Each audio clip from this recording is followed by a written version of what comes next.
all this stuff. It's moving around her, but she doesn't move. She's the center of the universe. Hi, everyone. Welcome to another special weekend, this time focusing on Annie Lennox. Well, as you know, I listened to Here Comes the Rain Again a while back and enjoyed it immensely. Today's song is Sweet Dreams Are Made of This, Annie Lennox with Eurythmics.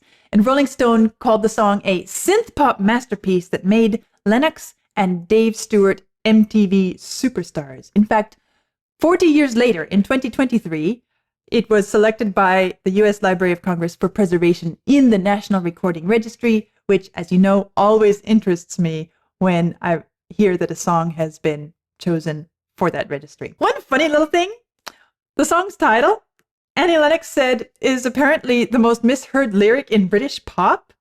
People think that she's singing Sweet Dreams Are Made of Cheese. Well, I haven't heard it yet, so now I know what it's really called. Let's see how it sounds.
I'm trying to imagine how I could hear that as Sweet Dreams Are Made of Cheese.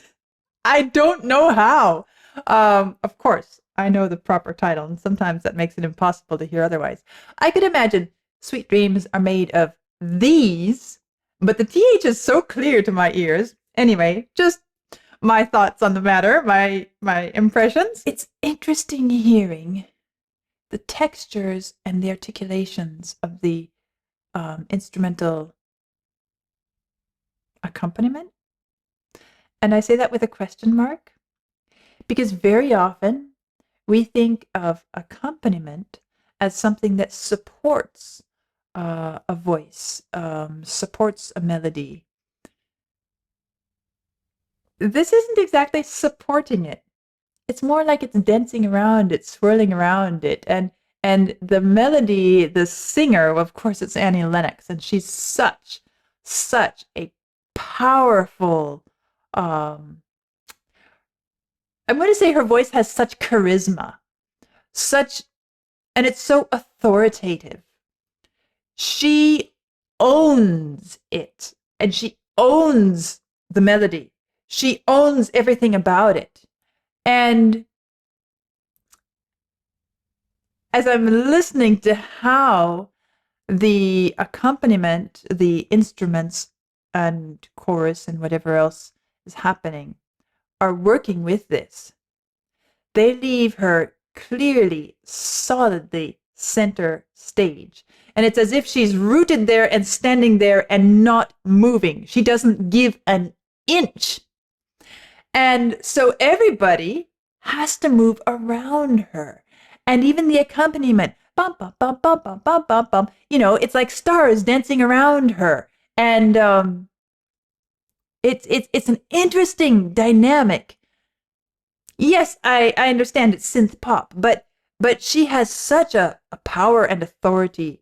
And that's one thing that caught me, that has stayed with me with Here Comes the Rain Again. And it's evident again here now with Sweet Dreams Are Made of This. She is incredible in the sheer force and power of who she is.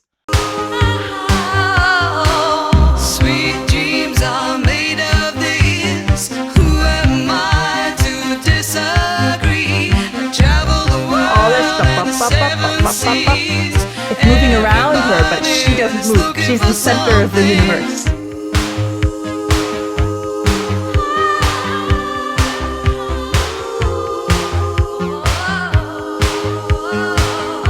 There's a fluidity as well. Keep your head up, moving on. Hold your head up, moving on. Keep your head up, moving on. Hold your head up, moving on. Keep your head up, moving on. Hold your head up, moving on. Keep your head up.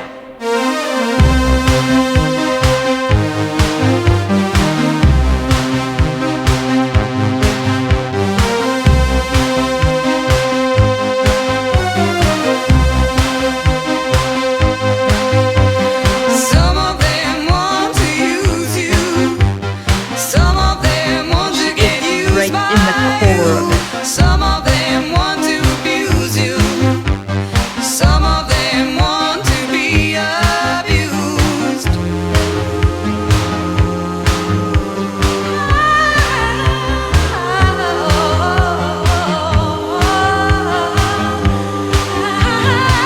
Sweet dreams are made of the It's a nice contrast too with her deep power voice, and then this female chorus on the ooh coming in kind of smooths it out, but still again it's as if that's I don't know, the sky above her, but she is here. And as I'm paying attention to the instrumentation, which of course is synth, I'm trying to think how I would describe the instruments if I were going to give them names. And I'm tending towards sort of woodwinds, like clarinet, perhaps, a sort of synthesized clarinet sound. And normally we think of clarinet as being a fairly legato instrument, you know, a long line. Here it is splashes here, there, everywhere. And it's interesting. Maybe that's one of the reasons that it stands out to me is the lightness of the musical elements, because we don't really have much that is continually keeping a continuous line of harmonic progression of melodic design and shape, other than Annie's voice. And then, of course, the chorus comes in and also gives some longer lines as well. But most of it, we have the drums, pum, pum, pum, pum. We have the sort of hand clap sound, pop, pop. And then we have this bum, bum, bum, bum, bum, bum, bum, bum, bum, which I understand is all part of the musical style. But it's interesting to note that we don't really feel it as fractured, as non-continuous. And a lot of it has to do with how well Lennox uses her voice to carry that responsibility of moving us through the piece.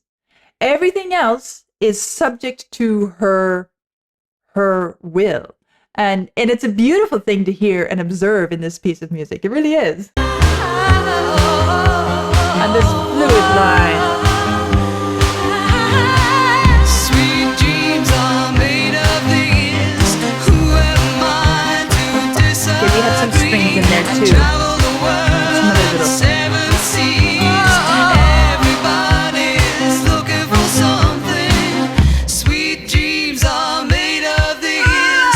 Who am I to disagree? I travel the world and the seven seas.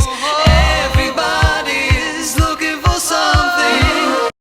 How many of us would ever really notice that there basically aren't any instruments there? It's all voice. The only thing left is that little bit of thump thump from the percussion, but everything else there is basically a cappella. Is looking for something. Here it comes. Sweet dreams are made of these. It's all voice. Who am I to disagree? I travel the world and the seven seas. Everybody here comes the instruments again. Who am I to disagree? Travel the world and the seven seas. Everybody's looking for something. Sweet dreams are made of these. Who am I to disagree? Travel the world and the seven seas. Everybody's looking for something. Sweet dreams are made of these. Who am I to disagree? I travel the world and the seven seas. Everybody's looking for something. Sweet dreams are made of these. One of the other things that perhaps doesn't really stand out to us, jump out at us immediately, it took me until towards the end to really bother to notice it, is the fact that this melody is so incredibly repetitive. Meaning, da da da da da da, da da da da da da, da da da da da da, da da da da da. That's pretty much what we're hearing for a long time. And yet we don't feel it as simply aimless repetition. We hardly feel it as being very repetitive at all. I mean, I could listen to this whole fade out section here and enjoy every moment of it. Why? And that's an interesting question. I'm not sure that I have the full answer at the moment because this is my first time hearing it. And that's something that I would sit with and think about before venturing to say, this is the reason, really. But I tend to think that it has to do with with a couple things. One is it does have somewhat to do with the instrumentation, which provides a sort of textural and a textural variety as well as a sense of motion. This is all about motion. As much as I say that Annie Lennox is anchored in the middle and holds her ground and doesn't give an inch, not one fraction of an inch, everything around her is about movement. That voice, yeah, da, da, da, da, da, da, just swaying and moving and gliding and then of course everything else. Yeah, it's a very motion-rich piece of music. Probably the only thing that doesn't really move a lot in that sense would be the drums. Dum, dum, dum, dum, dum, dum, dum, dum, dum. They are also a sort of anchor for us, although an extraneous one. No, not extraneous, but certainly not the core, because we could do without them. We could have this all a cappella with Annie's voice alone, and it would still work. It would totally work, because it is so much her voice and her musical authority, her artistic power that comes through in this piece. But just listen to this last bit here and notice how incredibly repetitive the melody is, and yet we don't experience it as such. Seas, everybody's looking for something. Sweet dreams are made of these. Who am I to disagree? The other voice is moving around it, the string, the little chimes.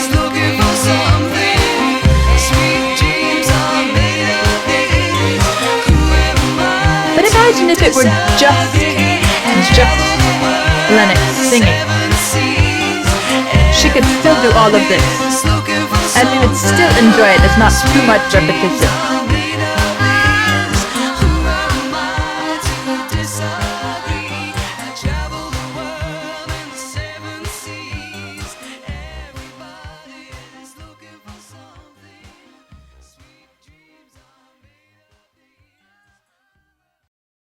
And that is what I find so incredible about Annie's voice and about her musicianship and her as a singer, as a performer, is that we could take all this stuff away, which certainly does add to and enhance and build up around it. And yet you could strip it all away and leave only her voice in the center, and it would still be the song. It would still be incredibly powerful. It would still be something that holds us and pulls us and makes us follow along whether we want to or not.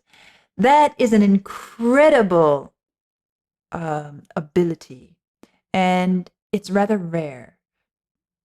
And it's incredibly special when you find it, to recognize that. And that's why I said the charisma of her voice. It's magnetic. She pulls you in and she doesn't let you go. It's a bit like a bulldog, isn't it? It's once she latches on, she's not letting you go. You're along for the ride regardless. And that's why I'm using these words: power and authority and charisma and all of this with just a voice. And even in this setting here, it's recognizable. It's just crying out to be noticed. What an incredible, incredible artist she is. What an incredible singer she is. What an incredible musician she is in this regard. I find it impressive just in this first listen. And it's I remember it back with Here Comes the Rain Again, and here I'm meeting it now with Sweet Dreams, and I'm incredibly eager to see what I will hear tomorrow. And I don't know, will it be different? I kind of suspect that it will still be Annie's voice, and I'm looking forward to that. I'll see you soon.